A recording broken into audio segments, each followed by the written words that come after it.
নমস্কার বন্ধুরা, আশা করছি তোমরা সবাই ভালো আছো। আজকে আমি তোমাদের জন্য একটি চিংড়ির ডিজাইন নিয়ে এসেছি আর এটি একটি রিকোয়েস্টেড ভিডিও। আর তোমরা যদি আমার চ্যানেলটিতে নতুন হয়ে থাকো তাহলে অবশ্যই আমার চ্যানেলটিকে সাবস্ক্রাইব করো আর পাশে থাকা বেল বাটনটিকে প্রেস করো। তো চলো এবার আমরা ডিজাইনটি দেখে নেব। আমি আগের থেকে এটি তুলে রেখেছি। দেখো এখানে আছে 4টে ক্রস স্টিচের একটি লম্ব লাইন, তারপরে এখান থেকে 2 নম্বরের পাশে একটি গ্যাপ, আবার দুটো লাল রঙের উল দিয়ে ক্রস স্টিচ, লাল বা মেরুন কালার তোমরা ইউজ করতে পারো। এখানে গ্যাপ রেখে দেখো এই লেভেল রেখে এখানে আবার 4টে ক্রস স্টিচের আরেকটি লাইন, আবার আমি গ্যাপ রাখছি এখানে একটি, আবার সেম ভাবে 4টে ক্রস স্টিচের আরেকটি লাইন তৈরি করলাম। তো 4টে ক্রস স্টিচের দ্বিতীয় লাইন এবার তৈরি করলাম।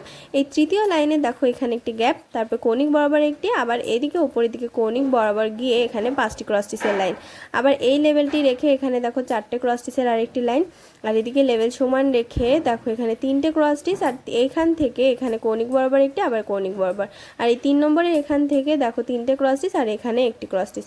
আর এদিক দিয়ে দেখো আমি সুতোটিকে টেনে নিয়েছি আর এখানে কালো রঙের উল দিয়ে ক্রস স্টিচ তুলেছি। আর এখানে দেখো 3টে ক্রস স্টিচ, এখানেও 3টে ক্রস স্টিচ, আর সেম ভাবে এখানেও আমি 3টে ক্রস স্টিচ তৈরি করে নিয়েছি ওপরে লেভেল সমান রেখে। এবার উপরে একটি গ্যাপ রেখে নিচে দুটো ক্রস স্টিচ।